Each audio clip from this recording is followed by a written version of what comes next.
અર્થશાસ્ત્ર પાઠ 5 ગરીબી. આપણે ગયા વિડીયોમાં ગરીબીનો અર્થ જોયો હતો કે ગરીબી શું છે? એક સાપેક્ષ ખ્યાલ છે કે એનો અર્થ સમય સંજોગો બદલાતા બદલાય છે. બરાબર, આપણે ગરીબીનો અર્થ જોયો હતો અને ગરીબી રેખા પણ જોઈ હતી. હવે આગળ જોઈએ છે કે ગરીબીના સ્વરૂપ. આ તમને એક્ઝામમાં પૂછાય છે. બરાબર, ગરીબીનું સ્વરૂપ આ લોંગ ક્વેશ્ચન છે. એમાંથી તમને જોઈએ તો ગરીબીનો ખ્યાલ તો આપણે જોયો.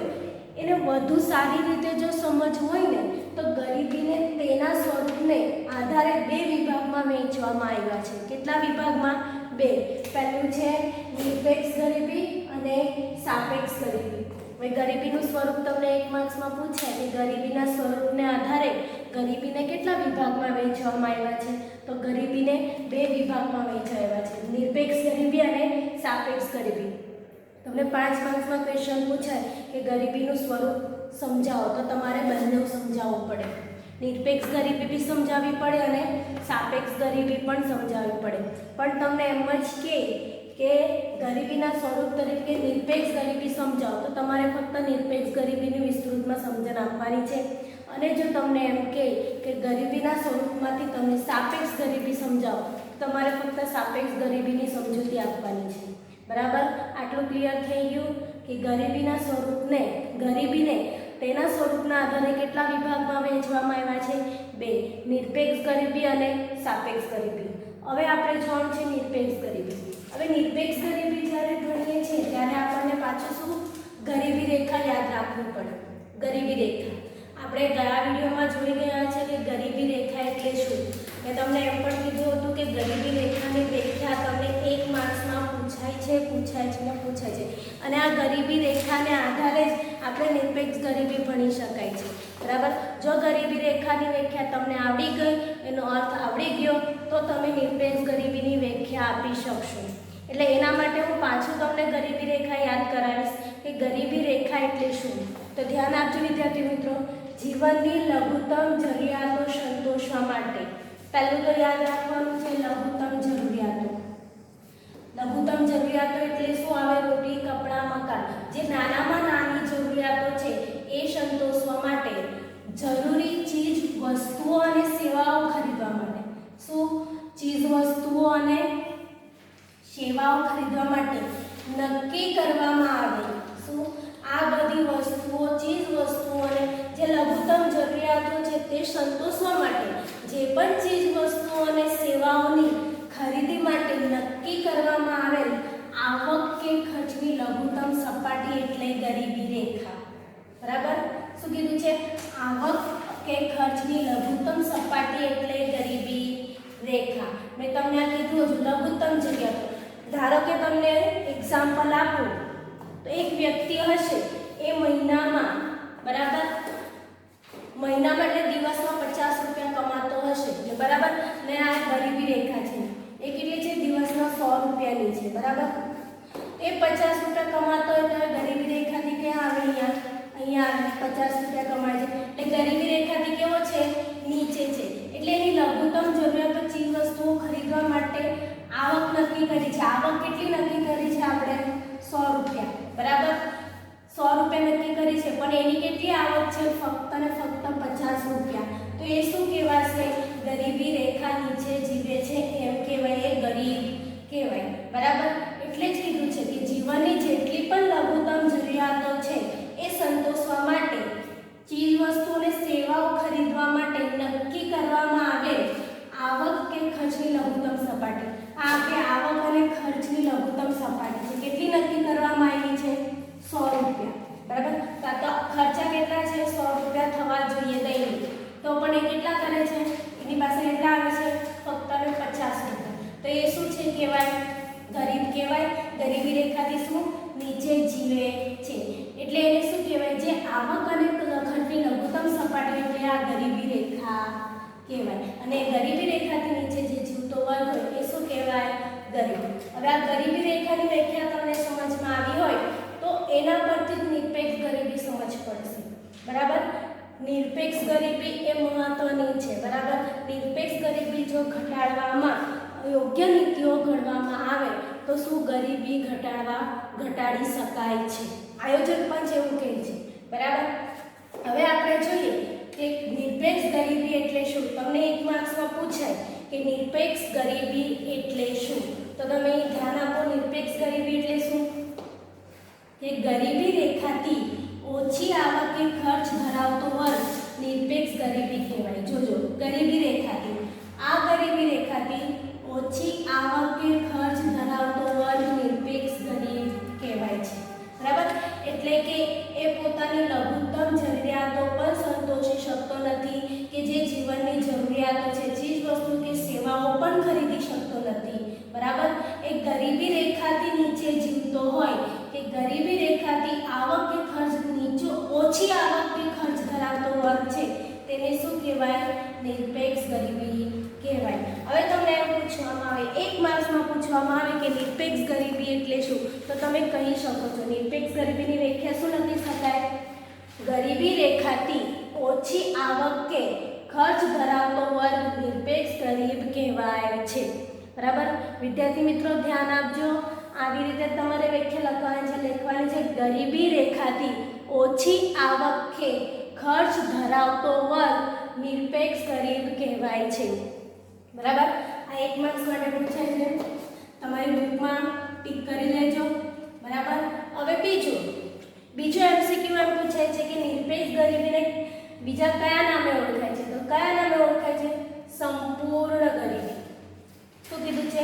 નિરપેક્ષ ગરીબીને સંપૂર્ણ ગરીબી તરીકે પણ ઓળખાય છે. એટલે નિરપેક્ષ ગરીબીનો અહીંયા તમે લખી શકો છો સંપૂર્ણ ગરીબી. બરાબર. એને સંપૂર્ણ ગરીબી તરીકે પણ ઓળખવામાં આવે છે. બરાબર. હવે નિરપેક્ષ ગરીબીના ખ્યાલથી અર્થતંત્રમાં ગરીબી રેખા હેઠળ જીવતા મોટો વર્ગ નક્કી કરી શકાય છે. બરાબર. આ નિરપેક્ષ ગરીબીથી શું આપણે નક્કી કરી શકીએ છીએ કે ગરીબી રેખાથી નીચે કેટલા લોકો જીવે છે, ચોક્કસ વર્ગ કેટલો છે. અને જો આ વર્ગ નક્કી કરવામાં આવે તો વર્ગની ગરીબી ઘટાડવા લક્ષ્યાંક આધારિત ચોક્કસ નીતિઓ ઘડી શકાય છે. હવે જોઈએ કે હવે નિરપેક્ષતાનો સ્થિરનો અંદાજ મેળવવા માટે અનાજ, દાળ, દૂધ, માખણ વગેરે જે જીવન નિર્વાહની વસ્તુઓ છે, જેટલી પણ જીવન નિર્વાહની વસ્તુઓ છે એ જરૂરી છે, તે પ્રાપ્ત કરવા માટે લઘુત્તમ વપરાશી ખર્ચ એટલે કે ગરીબી રેખા છે. એટલે વપરાશી ખર્ચ બરાબર ગરીબી રેખા બરાબર શું કીધું છે એ લોકોએ? ગરીબી રેખા બરાબર વપરાશી ખર્ચ. એટલે કે જેટલી પણ જીવન જરૂરિયાતોની વસ્તુઓ છે, બરાબર, એ ખરીદવા માટે ગરીબી રેખા માટે એ લોકોએ એક વપરાશી ખર્ચનો એક અંદાજ મૂક્યો છે કે લોકો પાસે કેટલો હોવો જોઈએ, ખર્ચ કેટલો થવો જોઈએ અથવા આવક કેટલી હોવી જોઈએ. જો એ ખર્ચ અથવા આવક કરતાં નીચી ધરાવતો હોય તો એ શું કહેવાય? નિરપેક્ષ ગરીબી. એ ગરીબી રેખા નક્કી કરવામાં આવી. જે ગરીબી રેખાથી નીચે જો એમનો ખર્ચ થતો હોય તો એ ગરીબ કહેવાય, અથવા એની આવક નીચી થતી હોય તો ગરીબ કહેવાય, ઓછી થતી હોય એટલે ઓછી આવકે ખર્ચ ધરાવતો હોય તો એ ગરીબ કહેવાય, ને ઊંચું ધરાવતો હોય તો એ ગરીબ કહેવાય નહીં. એટલા માટે શું કીધું છે કે આ લઘુત્તમ માથાદીઠ વપરાશી ખર્ચ એટલે ગરીબી રેખા નક્કી કરવા આયોજનના શરૂઆતમાં જે Indian council of medical research દ્વારા ગ્રામ્ય ક્ષેત્ર માટે 2400 કેલરી, વ્યક્તિ દીઠ દૈનિક 2400 કેલરી અને શહેરી ક્ષેત્રે 2100 કેલરી નક્કી કરવામાં આવી. બરાબર. અહીંયા ફક્ત તમે જોઈ શકો છો આ જે Indian council of medical research છે, આ જે સમિતિ છે, યાદ રાખજો તમને એક માર્ક્સમાં પૂછાય છે. બરાબર. ગ્રામ્ય ક્ષેત્રે કેટલી કેલરી વ્યક્તિ દીઠ દૈનિક નક્કી કરવામાં આવી અને શહેરી ક્ષેત્ર માટે કેટલી વ્યક્તિ દીઠ કેલરી નક્કી કરવામાં આવી. હવે જે વપરાશી ખર્ચનો અંદાજ મૂકવામાં આવ્યો છે એ કેલરી વપરાશી ખર્ચનો અંદાજ મૂકવામાં આવ્યો છે. બરાબર. બાકી બધી વસ્તુઓનો સમાવેશ કરવામાં આવ્યો નથી. ફક્ત ને ફક્ત શું છે? કેલરી વપરાશી ખર્ચનો જ અહીંયા શું સમાવેશ કરવામાં આવ્યો છે. જે આપણે કહીએ છીએ ને ભૂખમરાની રેખા, એ બરાબર આપણે આગળ જોઈ ગયા કે એ ફક્ત ભૂખમરાની સ્થિતિ નથી ગરીબી, બરાબર, એની મર્યાદા છે. પણ અહીંયા જે Indian council of medical research છે, આ સમિતિ છે, યાદ રાખજો કઈ સમિતિ? Indian council of medical research દ્વારા વપરાશી ખર્ચ માટે વ્યક્તિ દીઠ દૈનિક ગ્રામીણ ક્ષેત્રે કેટલી નક્કી કરવામાં આવી? 2400 અને શહેરી ક્ષેત્ર માટે કેટલી નક્કી કરવામાં? 2100. હવે તમને આમાં કન્ફ્યુઝન થશે કે શહેરી ક્ષેત્ર અને ગ્રામ્ય ક્ષેત્ર બરાબર 2400 કોની ને 2100 કોની? તો કેલરી હવે ગ્રામીણ ક્ષેત્ર એટલે ગામના જે વ્યક્તિઓ હોય છે એ શારીરિક શ્રમ વધુ કરતા હોય છે એટલે એમને કેલરી શું જોઈએ છે? વધુ જોઈએ છે. એટલે જે વધારે છે એ ગ્રામીણ ક્ષેત્રની છે. કેટલી? 2400 કેલરી. અને શહેર માટે કેટલી છે? 2100 કેલરી નક્કી કરવામાં આવી. આ પદ્ધતિમાં આયોજન પંચે પણ મંજૂરી આપી. ક્યારે? 1969માં આયોજન પંચે એમને મંજૂરી આપી અને 1960 અને 61ની કિંમતને આધાર વર્ષ તરીકે લઈ માથાદીઠ માસિક ₹20 નક્કી કરવામાં આવ્યું. આ તો ફક્ત કેલરી, આટલો કેલરીનો ખોરાક એમને દિવસમાં જોઈએ 2400 અને ગ્રામીણ ક્ષેત્રના વ્યક્તિને 2100 જોઈએ. હવે ખર્ચ કે માસિક રૂપિયા કેટલું ખર્ચ થવો જોઈએ? તો 1961માં આયોજન પંચે કેટલો નક્કી કર્યો? ₹20 ઓલ ઓવર. ગ્રામીણ ક્ષેત્ર અને શહેરી ક્ષેત્રે ઓલ ઓવર કેટલા નક્કી કર્યા? 20. ક્યારે? 1960 ને 61ના વર્ષને આધાર વર્ષ તરીકે લઈએ કેટલી કિંમત નક્કી કરવામાં આવી? ₹20 ઓલ ઓવર ગ્રામીણ ક્ષેત્ર અને શહેરી ક્ષેત્ર. હવે આગળ આ નક્કી કરવામાં આવ્યું એટલે બીજા જે અર્થશાસ્ત્રી છે બધા જાગી ગયા બરાબર. એમાંથી એક છે દાંડેકર અને રથ. કયો અર્થશાસ્ત્રી? દાંડેકર અને રથ. એને પણ 1960 અને 61 ને આધાર વર્ષની કિંમતે બરાબર 1960-61 ની આધાર વર્ષની કિંમતે લઈ શું માથાદીઠ માસિક ગ્રામીણ ક્ષેત્ર માટે ₹15 અને શહેરી ક્ષેત્ર માટે ₹22.5. એટલે આને શું કર્યું? વર્ગીકરણ કર્યું અને ગ્રામીણ ક્ષેત્ર માટે કેટલી રાખી? માથાદીઠ માસિક. એટલે એક વ્યક્તિની માસિક છે, પાછી દૈનિક નથી અહીંયા, માસિક. એક મહિનાની કેટલી છે? માથાદીઠ ₹15 હોવી જોઈએ કિંમત ખર્ચ. અને શહેરી ક્ષેત્રે કેટલું હોવું જોઈએ? ₹22.5. જો ₹15 ગરીબી રેખાથી નીચી હોય, શું 15 થી નીચે હોય તો એ ગરીબ કહેવાય અને શહેરી ક્ષેત્રમાં 22.5 થી નીચે ગરીબી રેખાથી નીચે હોય વપરાશી ખર્ચ તો એ શું કહેવાય? એ ગરીબ કહેવાય. વ્યક્તિ દીઠ કીધું છે, વ્યક્તિ એક વ્યક્તિની માથાદીઠ માસિક આવક અને આ શહેરી ક્ષેત્ર માટે માથાદીઠ માસિક આવક. જો વપરાશી ખર્ચ ₹15 થી ઓછો હોય તો તે નિરપેક્ષ ગરીબ છે અને આ 22.5 થી શહેરી ક્ષેત્રમાં નીચો હોય તો એ નિરપેક્ષ ગરીબ છે બરાબર.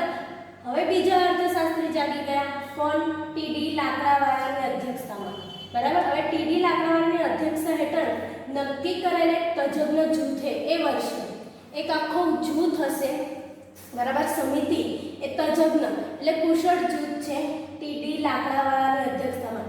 એમને વર્ષ 1993માં શું કયા વર્ષ? 1993માં પણ આધાર વર્ષ કયો લીધો હતો? 1973 અને 74. 1973 અને 74 ની આધાર વર્ષે કેટલી કિંમત નક્કી કરી? ગ્રામ્ય ક્ષેત્ર માટે ₹49 અને શહેરી ક્ષેત્ર માટે માથાદીઠ માસિક કેટલા? ₹57 બરાબર. અહીંયા જોજો તમે Indian council of medical research calorie આપી. ગ્રામ્ય ક્ષેત્ર માટે 2400 કેલરીનો અંદાજ મૂક્યો અને શહેરી ક્ષેત્ર માટે 2100. પછી કોણ આવ્યું? દાંડેકર અને રથ. એમને ગ્રામ્ય ક્ષેત્ર માટે કેટલી નક્કી કરી? માથાદીઠ માસિક ₹15 અને શહેરી ક્ષેત્ર માટે ₹22.5. આ નિરપેક્ષ ગરીબીનો ટોપિક વધારે પૂછે છે કારણ કે આમાં આંકડાઓ વધારે છે બરાબર. એટલે ધ્યાનથી વાંચજો. પછી ટીડી લાકડાવાળાએ ક્યારે? 1993માં બરાબર. પણ આધાર વર્ષ કયો લીધો કિંમત માટે? 1973 અને 74 બરાબર. એમને ગ્રામ્ય ક્ષેત્રે કેટલી માથાદીઠ માસિક યાદ કરી? ₹49 અને શહેરી ક્ષેત્ર માટે ₹57 બરાબર. આ બધો વપરાશી ખર્ચનો અંદાજ મૂક્યો. હવે તમે જેટલું પણ ભણ્યા આમાંથી આજે ઇન્ડિયન કાઉન્સિલ ઓફ મેડિકલ છે, દાંડેકર અને રથે અને ટીડી લાકડાવાળાના જે તજજ્ઞ જૂથે છે બરાબર. આ જેટલી પણ તમને ખર્ચો આપ્યો વપરાશી ખર્ચનો અંદાજ એ કયો છે? ફક્ત કેલરી વપરાશી ખર્ચનો અંદાજ આપ્યો છે. વ્યક્તિ દીઠ માસિકમાં શું ફક્ત કેલરી વપરાશી ખર્ચનો અંદાજ આપ્યો છે બરાબર. તો આ નિરપેક્ષ આ ગરીબી રેખાની ગણતરીમાં એક મર્યાદા છે. શું મર્યાદા છે? કે તેમાં ફક્ત કેલરી વપરાશને જ આધાર તરીકે લેવામાં આવ્યો, એટલે કે ખોરાક. અને આપણને ખબર છે ગરીબી એ કેવી સ્થિતિ છે? આર્થિક સ્થિતિ છે, બરાબર. અને ભૂખ એ કેવી છે? શારીરિક સ્થિતિ છે. એટલા માટે આથી ગરીબી રેખા એ ભૂખમરાની જ રેખા ન બની રહે. શું? ગરીબી રેખા એ ફક્ત ભૂખમરાની રેખા બની ન રહી જાય તે માટે ગરીબી રેખાને વધુ ગતિશીલ બનાવવામાં આવ્યું. શું? ગરીબી રેખાને શું ખ્યાલને ગતિશીલ બનાવવા માટે જીવનની ગુણવત્તા એટલે જીવન પણ સુધારવું જોઈએ લોકોનું. એ જીવનની ગુણવત્તા સુધારવા માટે લઘુત્તમ સ્તર નક્કી કરવું જોઈએ. અને તે માટે જીવન જરૂરી જેટલી પણ સગવડો છે, શારીરિક સગવડો જેવી કે પૌષ્ટિક આહાર છે, સંતુલિત આહાર છે, સ્વાસ્થ્ય છે, વીજળી છે, આરોગ્ય છે, પીવાનું પાણી છે, સ્વચ્છ પાણી, કપડાં, શિક્ષણ વગેરે, રહેઠાણ વગેરે બાબતોનો પણ સમાવેશ થવો જોઈએ, બરાબર ને? કારણ કે શું છે? ગરીબી આર્થિક સ્થિતિ છે ને આટલા જણે જેટલા જણે પણ વપરાશી ખર્ચનો અંદાજ મૂક્યો એ ફક્ત કયો હતો? કેલરી વપરાશી ખર્ચનો જ અંદાજ મૂક્યો હતો, બરાબર. તો આ જો ગરીબી રેખાની આટલી ગણતરી કરવામાં આવી તો એ ફક્ત શું? ભૂખમરાની જ રેખા બની રહી, બરાબર ને? ખાલી ભૂખમરાની જ રેખા બની રહી. પણ શું છે? ભૂખ એ શારીરિક છે, શારીરિક સ્થિતિ છે, પણ ગરીબી કેવી છે? આર્થિક સ્થિતિ છે. એટલે હજુ ગરીબી રેખાને ખ્યાલને શું? ગતિશીલ બનાવવું જોઈએ. અને આ ગતિશીલ બનાવવા માટે એમાં બીજી બધી બાબતોનો પણ સમાવેશ થવો જોઈએ. રહેઠાણ છે, બરાબર, સ્વાસ્થ્ય છે, આરોગ્ય છે, શિક્ષણ છે, વીજળી છે, બરાબર, પીવાનું ચોખ્ખું પાણી છે, શિક્ષણ પાછળનો ખર્ચ થવો જોઈએ, પૌષ્ટિક આહાર મળવો જોઈએ, તે બધાનો પણ સમાવેશ થવો જોઈએ. ત્યારે આ બધું જાણીને 2009માં પ્રોફેસર સુરેશ તેંડુલકર, યાદ રાખજો, પ્રોફેસર સુરેશ તેંડુલકરે આ અહેવાલ સરકારને સોંપ્યો કે આ બાબતની જાણ કોણે કરી? સરકારને, બરાબર, સરકારને સોંપ્યો. અને સમિતિએ ગરીબી રેખાને નક્કી કરતી નવી કાર્યપદ્ધતિ નક્કી કરી. આ સરકારને સોંપ્યો, તેંડુલકરની સમિતિએ આ અહેવાલ કોને આપ્યો? સરકારને. અને આ સમિતિએ શું કર્યું? પોતાનો અહેવાલ ક્યારે આપ્યો? વર્ષ 2009માં સરકારને સોંપ્યો. અને આના માટે સરકારે નવી કાર્યપદ્ધતિ શું નક્કી કરી? જેમાં કેલરીનો વપરાશ, શું? કેલરી ઉપરાંત અન્ય ખર્ચનો પણ સમાવેશ કરવામાં આવ્યો. શું? કેલરી ઉપરાંત શું? અન્ય ખર્ચા. મેં તમને કીધા ને, આરોગ્ય માટે, શિક્ષણ માટે, ઈંધણ, પીવાનું પાણી, વીજળી, બરાબર, પૌષ્ટિક આહાર, સમતોલ આહાર, બધા ખર્ચાનો શું કરવામાં આવ્યો? સમાવેશ કરવામાં આવ્યો. એટલે કે પછી આ નવી પદ્ધતિ મુજબ વર્ષ 2011 માટે, 2011 અને 12 માટે, શું? વર્ષ 2011 અને 12 માટે માસિક માથાદીઠ વપરાશી ખર્ચ, બરાબર, ગ્રામીણ ક્ષેત્રે કેટલો? ₹816 અને શહેરી ક્ષેત્રે ₹1000 નક્કી કરવામાં આવ્યો. અને આ ગરીબી રેખા તરીકે નક્કી કરવામાં આવ્યું. તમને એક માર્ક્સમાં પૂછાય કે 2009માં પ્રોફેસર સુરેશ તેંડુલકરની સમિતિએ ગ્રામીણ ક્ષેત્રે માથાદીઠ માસિક કેટલું વપરાશી ખર્ચ નક્કી કરવામાં આવ્યું? તો ગ્રામીણ ક્ષેત્રે 816 અને શહેરી ક્ષેત્રે 1000, બરાબર. યાદ રાખજો, આ આંકડા યાદ રાખજો. કેલરી પૂછાય તો શહેરી ક્ષેત્રે 2400 અને શહેરી ક્ષેત્રે 2100 અને ગ્રામીણ ક્ષેત્રે 2400. દાંડેકરનો રથનો જો વપરાશી ખર્ચ પૂછાય તો ગ્રામીણ ક્ષેત્રે ₹15 અને શહેરી ક્ષેત્રે 22.5. અને ટીડી લાકડાવાળાની અધ્યક્ષતામાં પૂછાય તો ગ્રામીણ ક્ષેત્રે ₹49 અને શહેરી ક્ષેત્રે ₹57. કેલરી વપરાશ ખર્ચ નક્કી કરવામાં આવ્યો. અને સુરેશ તેંડુલકરે ક્યારે સરકારને અહેવાલ આપ્યો? 2009માં.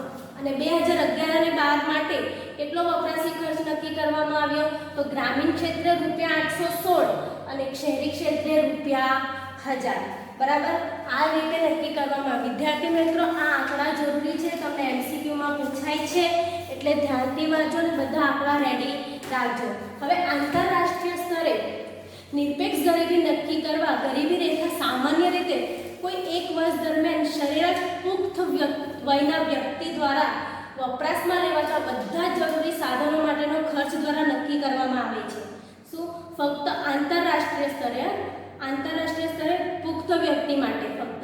હવે આંતરરાષ્ટ્રીય સ્તરે વિશ્વ બેંક દ્વારા 2005માં સમ ખરીદ શક્તિ એટલે પીપીપી તમને પૂછે છે પર્ચેસિંગ પાવર પોઈન્ટના આધારે દૈનિક આવક કેટલી નક્કી કરવામાં આવી પુખ્ત વયની $1.25 નક્કી કરી હતી.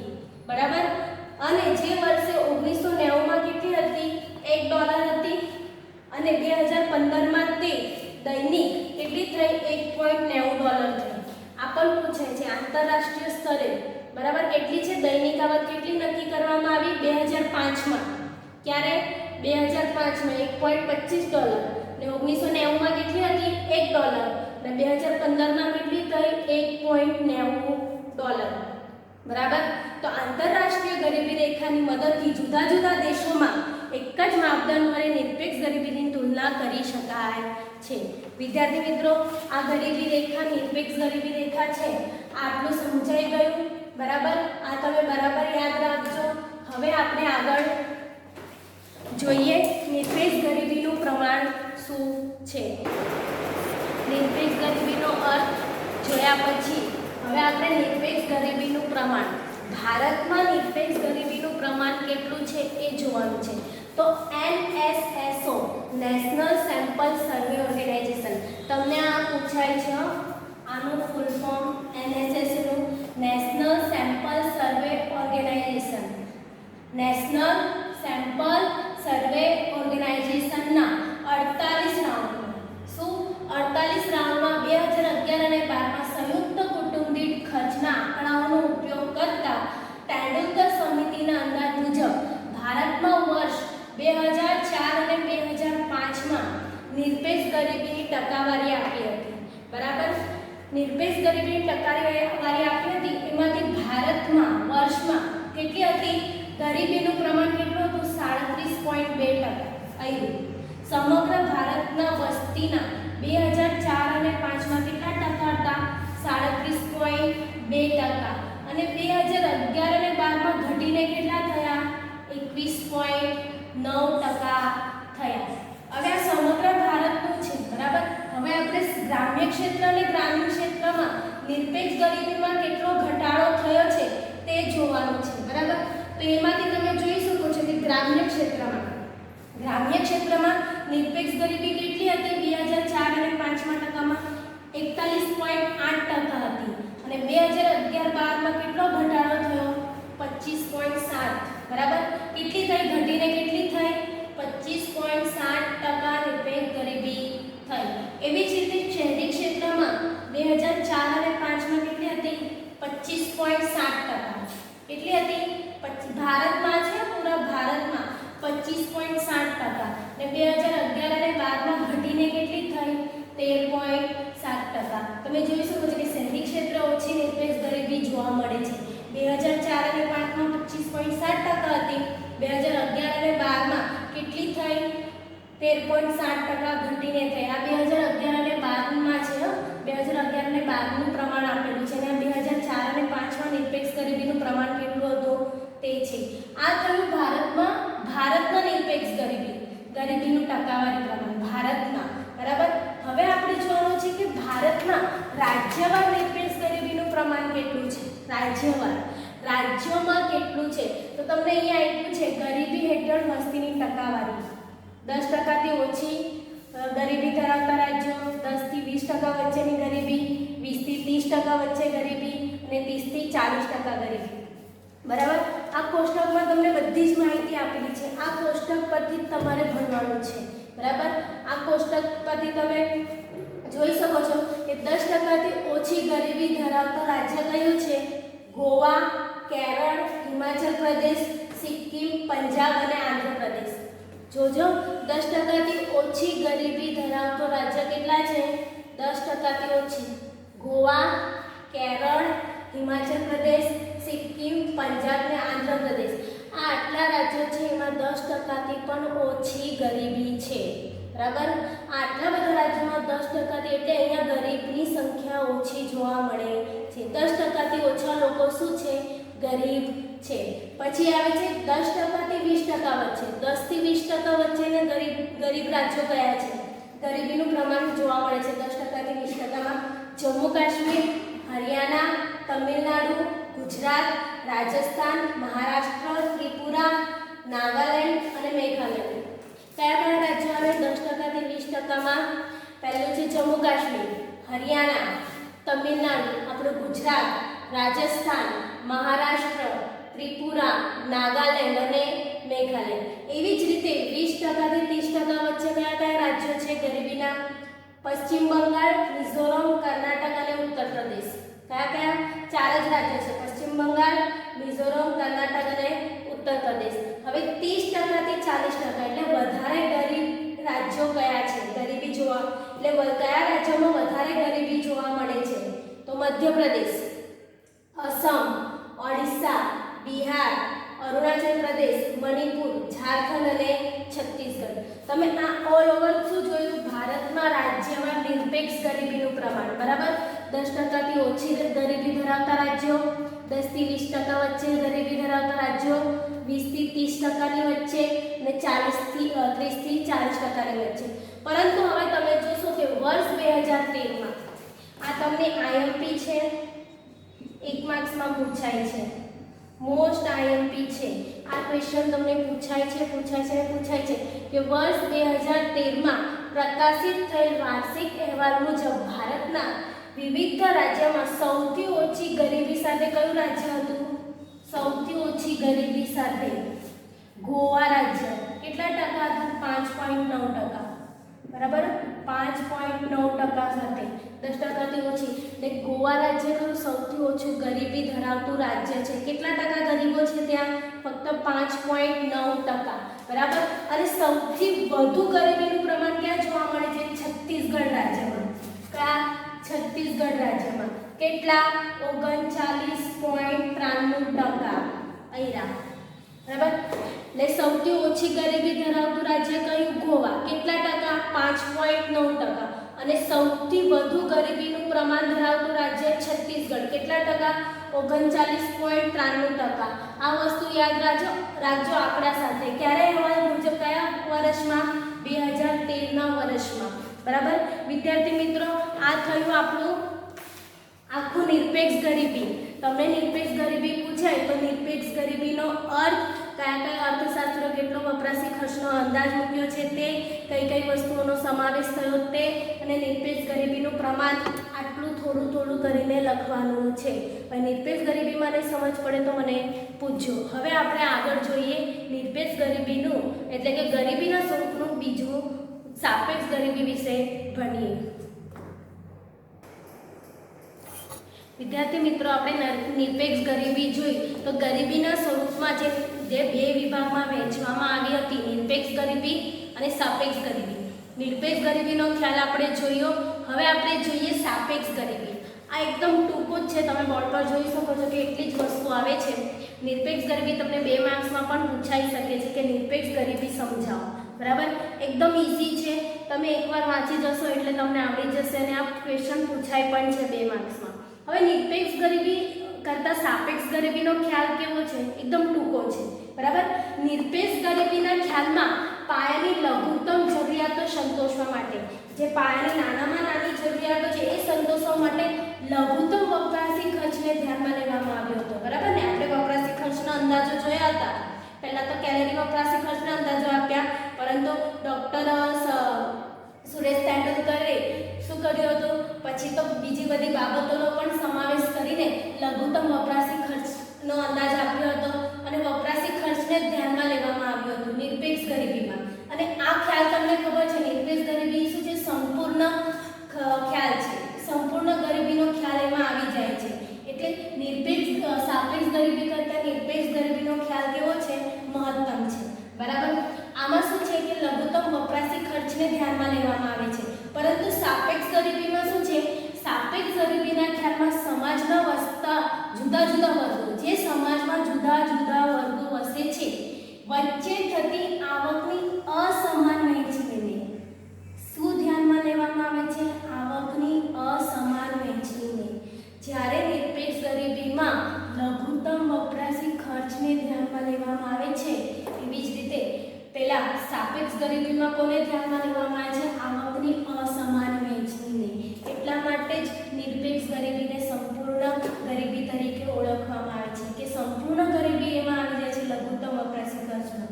જ્યારે સાપેક્ષ ગરીબીમાં શું છે, ફક્ત સમાજમાં જે જુદો જુદો વર્ગ વસે છે એ લોકોમાં આવકની અસમાન વહેંચણી એને ધ્યાનમાં લેવામાં આવે છે. એટલા માટે જ અહીંયા કીધું છે કે સામાન્ય રીતે દરેક અર્થતંત્રમાં આવકની વહેંચણીમાં અસમાનતા જોવા મળે છે. આપણને ખબર જ છે આપણા અર્થતંત્રમાં આવકની અસમાનતા જોવા મળે જ છે. એના કારણે આર્થિક વિકાસ થતો નથી.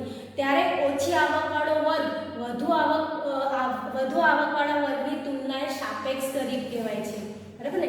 જે વ્યક્તિની ઓછી આવક હોય ને બીજા વ્યક્તિની વધુ આવક હોય તો ઓછી આવકવાળો વર્ગ જે છે એ વધુ આવકવાળા વર્ગની સાપેક્ષમાં શું કહેવાય? ગરીબ. એટલે એને સાપેક્ષ ગરીબી કહેવાય છે. હવે તમને આ ચેપ્ટરમાંથી એટલે આ સાપેક્ષ ગરીબીમાંથી આ વ્યાખ્યા જે છે મોસ્ટ આઈએમપી છે, આ પૂછાય છે કે સાપેક્ષ ગરીબી એટલે શું? તો સાપેક્ષ ગરીબીની વ્યાખ્યા તમારે લખીને યાદ જ કરવી રહેશે. એકદમ ઈઝી છે. શું છે? જો જુદી જુદી આવક ધરાવતા, જુદી જુદી આપણને ખબર છે આવકની શું ભારતના અર્થતંત્રમાં આવકની વહેંચણી કેવી છે? અસમાન છે. એટલે દરેક વ્યક્તિ એક જેવી આવક ધરાવતો નથી. જુદી જુદી આવક ધરાવતા સમાજના અન્ય વર્ગોની તુલનામાં એક વર્ગની આવક ઓછી હોવાની સ્થિતિ. અન્ય વર્ગની તુલનામાં શું છે? એક વર્ગની જો ઓછી આવક હોવાની સ્થિતિ હોય તેને શું કહેવાય? સાપેક્ષ ગરીબી કહેવાય. એટલે એક વર્ગની આવક ઓછી હોય ને બીજા વર્ગની આવક વધુ હોય તો વધુ આવક કરતાં જે ઓછી આવક છે એ ઓછી આવકવાળો વર્ગ શું કહેવાય? વધુ આવકવાળા વર્ગ કરતની સાપેક્ષમાં ગરીબ કહેવાય. એ જ વસ્તુ કીધું છે. શું? જુદી જુદી આવક ધરાવતા સમાજના અન્ય વર્ગોની તુલનામાં બીજા જે તુલના છે કરે છે અન્ય વર્ગો છે એની તુલનામાં એક વર્ગની જો ઓછી આવક હોવાની સ્થિતિને શું કહેવાય? સાપેક્ષ ગરીબી કહેવાય છે. હવે સાપેક્ષ ગરીબીના અભ્યાસ માટે સમાજના લોકોને જુદા જુદા આવક જૂથોમાં વિભાજિત કરી આવકની વહેંચણીની અસમાનતાના સંદર્ભમાં અભ્યાસ કરવામાં આવે છે. હવે આમાં શું જોવામાં આવે છે? આવક એટલે જુદા જુદા વર્ગની આવકના શું આંકડાઓ રજૂ કરવામાં આવે છે, એ લોકોનું આવક જૂથમાં વિભાજિત કરવામાં આવે છે અને ત્યાર પછી એના સંદર્ભમાં એનો અભ્યાસ કરવામાં આવે છે. સાપેક્ષ ગરીબી સમાજના જુદા જુદા આવક જૂથોના આવક સ્તરોમાં તફાવતની કક્ષા પણ દર્શાવે છે.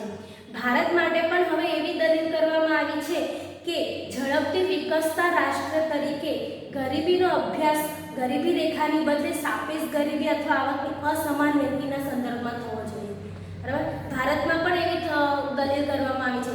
નિરપેક્ષ ગરીબીની રીતે શું ગરીબી રેખાનો અભ્યાસ કરવાના બદલે કઈ રીતે કરો? સાપેક્ષ એટલે આવકની અસમાન વહેંચણીના સંદર્ભમાં એ ગરીબીનો શું અભ્યાસ કરવો જોઈએ. ભારતમાં એવી દલીલ થઈ છે. એક કાલ્પનિક ઉદાહરણ છે. આ ઉદાહરણ દ્વારા આપણે સમજીએ કે સાપેક્ષ ગરીબી કોને કહેવાય. બરાબર? અહીંયા સાપેક્ષ ગરીબીના ખ્યાલને વધુ સમજવા માટે ધારો કે એક દેશની વસ્તીને 5 જૂથમાં વહેંચવામાં આવે છે. જૂથ 1માં કેટલી છે? આવક ધરાવતા 0 થી 30,000 ની વચ્ચે આવક ધરાવતા લોકો છે, વસ્તી છે. જૂથ 2માં 30,000 થી 1 લાખ આવક ધરાવતી વસ્તી છે. જૂથ 3માં 1 લાખ થી 3 લાખ જેટલી. જૂથ 4માં 3 લાખ થી 10 લાખ ને જૂથ 5માં એવી વ્યક્તિનો વર્ગ છે કે 10 લાખથી પણ વધુ આવક ધરાવે છે. ઉપરના ઉદાહરણમાં આપણે જોઈએ તો જૂથ 2 ની આવક કેટલી છે? આવક જૂથ 30,000 થી 1 લાખ અને જૂથ 1ના વર્ગની આવક કેટલી છે? 0 થી 30,000. તો જૂથ 2 કરતાં જૂથ 1માં રહેલ વ્યક્તિઓ પ્રમાણમાં શું છે? સાપેક્ષ ગરીબ છે ને? 2 કરતાં સાપેક્ષ ગરીબ. હવે તમે જોઈ શકો છો પરંતુ જૂથ 2માં 1 લાખ થી 3 લાખ છે જે સમાવિષ્ટ વર્ગો છે. જૂથ 3, 4 અને 5 થી શું છે? એની કરતાં ઓછી આવક ધરાવે છે. જૂથ 2 શું છે? આ 3 કરતાં ઓછી આવક ધરાવે છે. જૂથ 2. બરાબર? એટલે જૂથ 3, 4, 5 કરતાં સાપેક્ષ ગરીબ કોણ કહેવાય? જૂથ 2 ગરીબ. આ 3ની સાપેક્ષમાં આ ગરીબ કહેવાય. એટલે તમે જોઈ શકો છો જૂથ 2ની સાપેક્ષમાં જૂથ 1 ગરીબ, જૂથ 3ની સાપેક્ષમાં 2 અને 1 બંને ગરીબ, જૂથ 4ની સાપેક્ષમાં 1, 2, 3 જૂથ 3 ગરીબ અને જૂથ 5ની સાપેક્ષમાં 1 થી 4 જૂથ ગરીબ કહેવાય. એટલે આ સાપેક્ષ ગરીબી કહેવાય છે. બરાબર? ભાઈ સાપેક્ષ ગરીબી કે આવકની અસમાનતા માપવા માટે સામાન્ય રીતે આવક જૂથોની રચના, લોરેન્જ વક્ર અને ગિની ગુણોત્તર જેવી પદ્ધતિનો પણ ઉપયોગ થાય છે. હવે તમે વિચાર કરશો કે આ લોરેન્જ વક્ર શું છે, બરાબર? કે લોરેન્જ વક્રમાં શું આવે છે? તો એ શું છે? એક આલેખ છે, બરાબર? એ આલેખ દ્વારા શું કરવામાં આવે છે? ગરીબીને માપવામાં આવે છે લોરેન્જ વક્ર દ્વારા, બરાબર? લોરેન્જ વક્ર એ આવક તથા સંપત્તિની વહેંચણીના આલેખ દ્વારા રજૂઆત કરે છે. 1905માં મેક્સ પો લોરેન્જ દ્વારા સંપત્તિની વહેંચણીને સમાનતાનો રજૂ કરેલ લોરેન્જ વક્ર દર્શાવે છે. અને ગિની વર્ગનું શું છે? એ પણ એક ગરીબી રેખા નક્કી કરે છે, પણ તેનું મૂલ્ય જેમ વધારે તેમ સંપત્તિની વહેંચણી વધુ અસમાન બને તેમ છે. વિદ્યાર્થી મિત્રો, ગરીબીના સ્વરૂપ તમે ભણી ગયા છે, નિરપેક્ષ ગરીબી અને સાપેક્ષ ગરીબી. હવે આ બંને ટોપિકમાં કંઈક સમજ ન પડી હોય તો તમે વોટ્સઅપ મેસેજ દ્વારા તમે ક્વેરી આપજો, હું સોલ્વ કરી આપીશ. અસ્તુ, આભાર.